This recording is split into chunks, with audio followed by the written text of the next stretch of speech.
हमारे प्यारे नौजवान संत श्री आशाराम जी बापू। इनका ये दुर्लभ सत्संग ही इस बात का प्रमाण है कि प्रकृति के आगे बढ़ने के नियम को हमें कैसे और क्यों अपना लेना चाहिए तथा आत्मरामी संतों की एक एक पल की भी सेवा कर लेने से हमें क्या क्या लाभ प्राप्त होते हैं। एक भारत देश है तो तालुका करने की क्या जरूरत है और राज्य बनाने की क्या जरूरत है और जुदा जुदा खाता बनाने की क्या जरूरत है। सब एक है तो। जय श्री कृष्ण। नहीं, जुदा जुदा खाता होंगे तब जुदा जुदा जवाबदारी संभालेंगे और उत्साह होगा। जुदे जुदे राज्य होंगे तब जुदा जुदा प्रोग्रेस होगा।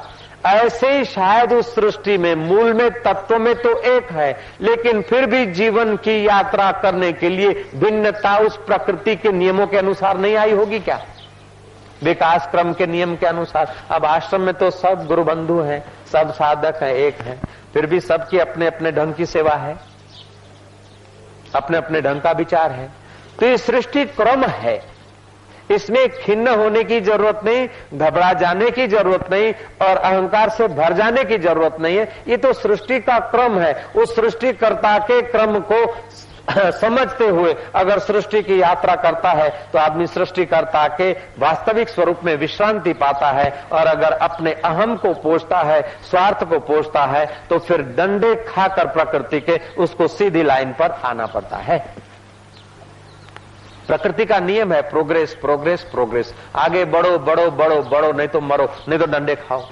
जो जाति, जो व्यक्ति, जो समाज आगे नहीं बढ़ता और विलास में गिर जाता है, उस जाति को, उन व्यक्ति को, उन समाज को कुछ न कुछ प्रकृति के ऐसे नियम झकझोर देते ताकि फिर वो स्फूर्ति में आ जाते। वो जमाना था कि सिंध में 1947 के पहले जमींदार लोग बहुत सुखी थे, बहुत विलास के साधन थे, परदेश में जाकर कमा कर आते थे। और वो जो आज पाकिस्तान है वो 47 के पहले तो भारत था। विलासिता बढ़ गई, आदमी ऐश आराम में ज्यादा मानने लगे, भौतिकता की गुलामी बढ़ गई। तो महाराज हो गया पार्टीशन, वैभव, मकान, धंधे, रोजगार है, जर जोरू, जमीन है, गहने, कपड़े पपड़े सब उसमें जो यहाँ तक भरे थे वो सारा का सारा झटका लगा और इधर आ गए। ऐसे ही और मुल्कों में, अरब आदि में भी तुमने देखा होगा, जिन मुल्कों में अति विलासिता आ जाती है, अति भौतिकता आ जाती है, उन मुल्कों में कुछ न कुछ ज्वालामुखी फूटते हैं और आदमी फिर संयम के मार्ग को अपनाता है। हम लोगों के जीवन में अति विलासिता, अति पराधीनता आ जाती है तो कुछ बीमारी आकर अथवा कुटुंब का कोई कलह आकर आदमी स्व आश्रित होने लगता है। इसीलिए कुदरत का कोई ऐसा नियम है कि आदमी किसी एक परिस्थिति में कहीं रुक न जाए। अलग अलग प्रकृति, अलग अलग परिस्थितियों से हमें गुजारती हुई ये महाकृपामयी प्रकृति देवी महामाया हमें आखिर अपने परब्रह्म परमात्मा तक पहुंचाने में दिन रात संलग्न है। दो प्रकार की सत्ताएं होती है, एक होती है धर्म सत्ता और दूसरी होती है राज्य सत्ता। राज्य सत्ता हमारे धन, माल जान की सुरक्षा करने के लिए हमसे टैक्स लेती है और धर्म सत्ता हमारे संस्कारों की सुरक्षा करने के लिए हमसे दान लेती है। जय जय। तो हमारे फिजिकल शरीर की, स्थूल शरीर की रक्षा, हमारे धन, माल और सामाजिक जीवन की रक्षा करने की जवाबदारी राज्य सरकार की है और हमारे आंतरिक आध्यात्मिक शरीर की रक्षा करने की जवाबदारी धर्म सत्ता की है।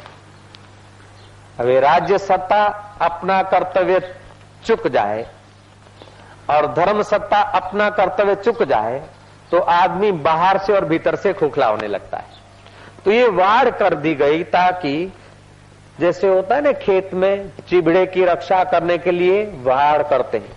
अबे वाड़ चिबड़ा गड़वा माडे तो पेलो खेडूत क्यों जाए।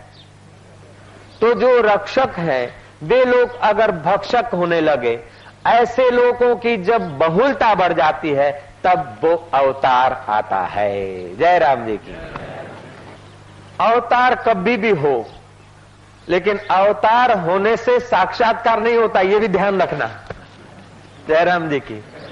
अवतार होने से सामाजिक व्यवस्थाएं होती है, सज्जनों का सत्वगुण बढ़ता है, आह्लाद होता है, जीवन जीने का ढंग मिलता है। लेकिन जीवनदाता को पहचानना है तो अवतार के तत्व को खोजने के लिए या तो उस अवतार की शरण पकड़ो, या तो अवतार जिनकी शरण पकड़ने को कहता है उन फकीरों की शरण पकड़ो। उत्तिष्ठ जागृत प्राप्य वरान बोध्यत उपदेशंति ते ज्ञानम ज्ञानिनः तत्वदर्शिना तत्विद्धि प्रणिपातेन परिप्रश्नेन सेवया। विधि सहित जाकर परिपात होकर परिप्रश्न से उन महापुरुषों से आत्मज्ञान लेकर आप जीवन तत्व को पहचान लो। जैसे श्री कृष्ण ने ऋषियों के पैर धोने का काम किया था वसुदेव के यज्ञ में, तो कोई त्रिकाल ज्ञानी ने श्री कृष्ण को कहा कि कन्हैया ये तुम चरण पखालने का काम करते, तुम कौन हो मैं जानता हूं। तब श्री कृष्ण ने कहा कि 50 वर्ष की निष्कपट भक्ति से भी हृदय का अज्ञान दूर नहीं होता है, लेकिन तुम्हारे जैसे आत्मरामी संतों का एक मुहूर्त का सत्संग सुनने से कितना सारा अज्ञान दूर हो जाता है और कितना ज्ञान प्रकट होता है। उसलिए पग मने धोवा दो, मुझे चरण धोने दो। अब श्री कृष्ण को चरण धोने की आवश्यकता नहीं है, लेकिन हमें दिखाते हैं कि पूजा पाठ और सामाजिक नियम से ऊपर उठना है तो आत्मरामी संतों के चरणों में जाकर अपने अहंकार को समर्पित करो ताकि जीवन का दिया कहीं जग जाए। सब इन आंखों से दिख जाए ऐसा नहीं होता है। इंद्रियगत ज्ञान बड़ा सीमित है, तुच्छ है, छोटा है। इंद्रियां तो दिखाती आकाश को कढ़ावे के जैसा, तंबू जैसा, लेकिन बुद्धि का उपयोग करना पड़ता कि कढ़ावे जैसा भी नहीं, तंबू जैसा भी नहीं, विशाल आकाश है। तो इंद्रियगत ज्ञान में जो आ जाता है उतना ही नहीं होता है, उससे बुद्धिगत ज्ञान का सामर्थ्य और बड़ा है। और बुद्धि के ज्ञान से भी आत्मा का ज्ञान तो अनंत अनंत गुना सामर्थ्य रखता है और अनंत अनंत गुना बड़ा है। तो महाराज आत्म शांति चाहिए तो वैराग्य और तत्व विचार से आत्म शांति मिलती है, और सामर्थ्य चाहिए तो योग उपासना, वैराग्य और एकांत में योग साधना करने से सामर्थ्य आता है। लेकिन जो अपने मैं को, अपने कर्ता को परब्रह्म परमात्मा में एकाकार कर देता है उसको शांति और सामर्थ्य स्वाभाविक आता है। लेकिन मुझे शांति है या मुझे सामर्थ्य है ऐसा फुरना भी उसे नहीं फुरता। वो ब्रह्मवेताओं को हमारा प्रणाम है। ये बहुत ऊंची स्थिति है। उस स्थिति में लगभग होलसेल में हम लोग आदिवासी हैं। भले कोई धार्मिक होगा, किसी के पास कोई सिद्धि होगी, कोई चमत्कार होगा, लेकिन ब्रह्मवेताओं की जो स्थिति है उनके आगे तो हम अच्छे अच्छे धार्मिक लोग भी आदिवासी की लाइन में आ जाते हैं। ऐसा ब्रह्म ज्ञान होता है। ब्रह्मा, विष्णु, महेश और लोकपाल जिस चैतन्य सत्ता से उत्पन्न होकर जिस चैतन्य सत्ता में राज्य करते हैं, उस चैतन्य सत्ता को मैं रूप में जिन्होंने अनुभव किया है उनको ब्रह्मवेता कहा जाता है। उस सनातन सत्य के बयान में वाणी रुक जाती है। ये राज समझ में तो आता है लेकिन समझाया नहीं जाता है।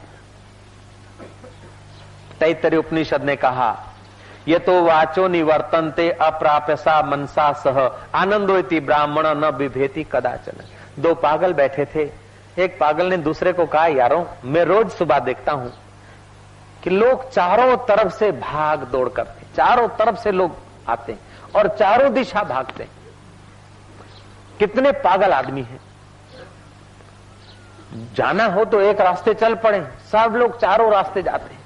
दूसरे ने कहा, यार सचमुच में तू पागल खाने में तू पागल है। अगर सब लोग एक तरफ चलने लग पड़े तो पृथ्वी दब नहीं जाएगी, टेढ़ी नहीं हो जाएगी। एक तरफ वजन आने से पृथ्वी झुक नहीं जाएगी। इसीलिए लोग समझ के चारों तरफ जाते हैं। जय श्री कृष्ण। उनका अपना गणित है, अपनी थियरी है, आपको उन पर दया आती है। जय राम जी की। ऐसे ही ईश्वर के लिए आप लोग जो निर्णय करते हैं या अवतार प्रकट होने के लिए या हानि हो गई या धर्म अधर्म के विषय में, हम लोग जब छोटी मती से निर्णय करते हैं तो हम लोग भी उनके पड़ोसियों की लाइन में आ जाते हैं। जयराम जी की।